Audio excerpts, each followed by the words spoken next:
temui kerabat jauh Velociraptor. Lihat taringnya. Ini dapat dengan mudah menembus baju besi bersisik dari dinosaurus lainnya. Tulang punggung dinosaurus yang aneh ini bergerak dengan 4 kaki cukup cepat. Tunggu sebentar. Saya rasa ini kacau balau. Ini adalah kerangka tikus biasa. Tapi tunggu dulu. Jangan matikan videonya. Karena Velociraptor yang baru saja saya tunjukkan tidak ada hubungannya dengan dinosaurus juga. Itu adalah isapan jempol dari imajinasi Steven Spielberg yang diterjemahkan menjadi kenyataan oleh kru film Jurassic Park. Jadi, bagaimana bentuk dinosaurus sebenarnya? Mengapa penemuan pertama dikubur kembali? Mengapa para ilmuwan mematahkan tulang dinosaurus? Dan siapa yang menyembunyikan kebenaran tentang dinosaurus dari kita?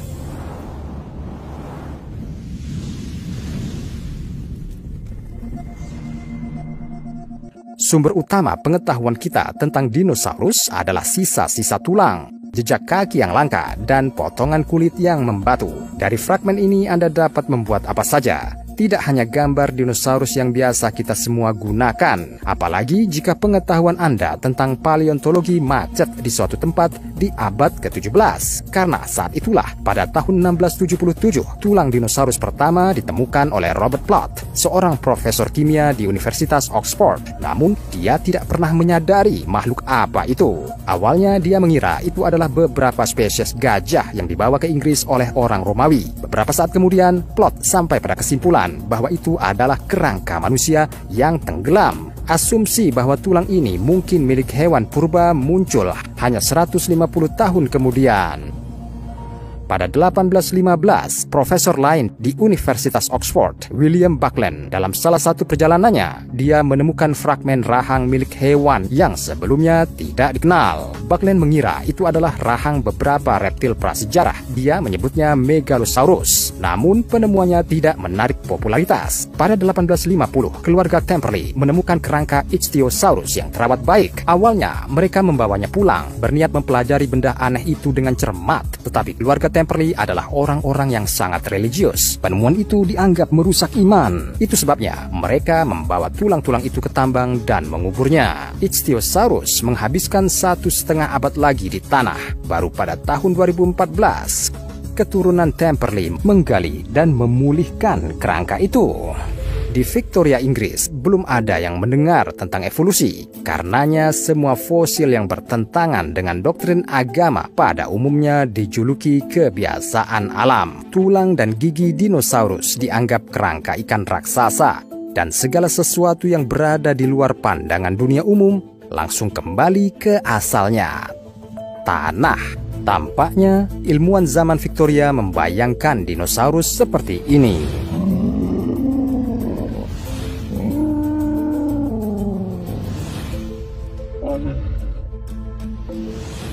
Tapi semuanya berubah pada akhir abad ke-19. Penemuan dalam paleontologi dibuat hampir setiap jam. Pameran kerangka dinosaurus menarik banyak orang, sementara para ilmuwan bersaing untuk mendapatkan penghargaan atas kerangka yang baru ditemukan. Ahli paleontologi Amerika, Othniel Charles Marsh dan Edward Drinker Cope, menjadi terkenal dengan apa yang disebut perang tulang. Keduanya tidak hanya saling menyerang dalam publikasi ilmiah, persaingan mereka termasuk menyuap pemburu fosil, mencuri temuan, dan bahkan beberapa tulang patah. Tulang dinosaurus. Bersama-sama, Marsh dan Cope menemukan dan mendeskripsikan 142 spesies dinosaurus baru. Tetapi mereka begitu terbuai oleh perebutan kepemimpinan sehingga mereka tidak punya waktu untuk memeriksa ulang semua temuan mereka untuk keasliannya. Pada tahun 1978, Edward Cope mengklaim bahwa dia menemukan tulang belakang milik dinosaurus paling besar yang pernah ada. Vertebrata itu tingginya sekitar 1,5 meter. Dinosaurus miliknya seharusnya memiliki panjang tubuh sekitar 60 meter. Itu hampir 2 kali lipat ukuran spesies lain yang dikenal pada waktu itu. Museum Sejarah Alam Amerika hampir siap membeli vertebrata untuk mengejutkan penonton di pameran baru mereka. Di arsip museum masih ada catatan peninggalan itu, tetapi tidak ada yang pernah melihat tulang belakang itu. Kemungkinan besar Cope ini cuma ngarang. Sayang sekali, saat itu dinosaurus dianggap sebagai monster raksasa yang haus darah. Jadi, pameran semacam itu tidak akan berguna untuk museum. Bagaimanapun, penipuan terbesar dimulai dengan era film. Dinosaurus pertama kali muncul di layar lebar pada tahun 1914 dalam sebuah film pendek berjudul Brute Force. Sementara, dinosaurus yang kita kenal sekarang pertama kali ditampilkan di Jurassic Park pada tahun 1993. Dari perspektif ilmiah, hampir tidak ada yang salah dalam film ini, meski judulnya Error. Seluruh dinosaurus yang ditampilkan di film sebenarnya hidup pada periode Cretaceous yang muncul setelah era Jurassic. Tapi itu tidak seberapa dibandingkan dengan apa yang dilakukan film ini terhadap penampilan dinosaurus. Lihat ukuran Velociraptors di film, dan sekarang bandingkan ukuran kehidupan nyata mereka.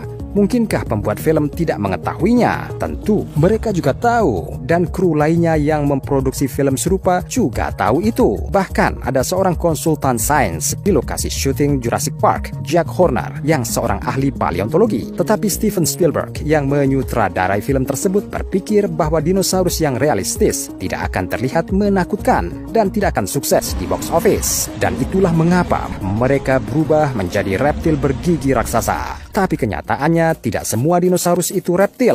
Terlebih lagi, tidak semuanya raksasa. Saat ini para ilmuwan percaya bahwa sebagian besar dinosaurus karnivora berdarah panas dan memiliki bulu, bukan sisik. Informasi ini diambil oleh Mythbusters, dan sekarang dinosaurus ditampilkan seperti itu.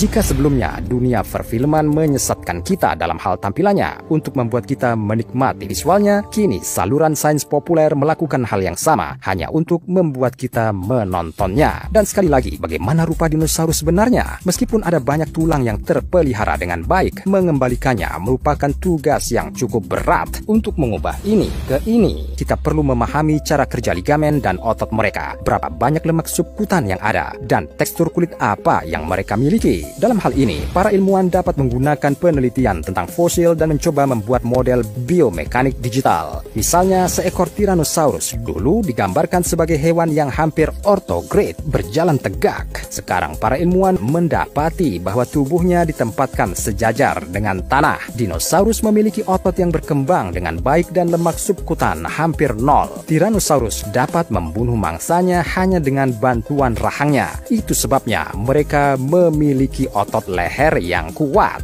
Analisis tulang aligator dan kalkun yang dilakukan tahun 2018 membuat para ilmuwan berpikir bahwa mungkin kaki depan T-Rex tidak menjangkau ke bawah, melainkan ke arah satu sama lain. Tapi bagaimana dengan bulu? Misalnya, mempelajari tulang lengan Velociraptors, para ilmuwan menemukan tanda yang khas. Mereka konsisten dengan yang dimiliki merpati, tepat di tempat bulu sayap berada. Kemungkinan besar Velociraptor lebih dekat dengan burung daripada reptil. Adapun Tyrannosaurus, segalanya menjadi sedikit lebih rumit. Para ilmuwan tidak memiliki bukti yang jelas bahwa mereka memiliki bulu. Beberapa spesies terkait ditetapkan memiliki bulu proto yang menyerupai duri landak. Mungkin T-Rex juga punya hal seperti itu.